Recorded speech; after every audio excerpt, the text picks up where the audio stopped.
Well guys, I'm gonna show you how to add animations into your Webflow project. So first enter with Webflow and double into your account. Now we'll be connected to Webflow official dashboard. Select your project that you want to add animation to and click on open in Webflow.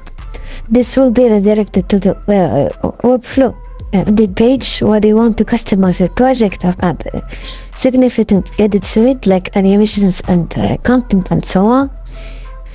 And now just let's look at the right sidebar here. You'll find the interactions tab next to settings. Click on that, and here you have the kind of available animations here. You have the element trigger animation and the page trigger animation. So this will select an element of the canvas and click above it to select the animation with it set as hover or click. You can select this, for example, and click on plus and click on, for example, mouse click. This will add a mouse click to this element in canvas. Select the action, for example, fade. When you click on your mouse on this element, it will fade.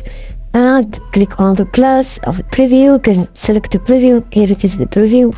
You get the idea, guys. You could also add a page trigger. So this animation will be triggered by the page state such as on load. When the page loads, the animation starts. You can take mouse move and page load or page scroll or etc. guys. So this is pretty much it, guys. If you found this video helpful, don't forget to like, subscribe and leave a comment.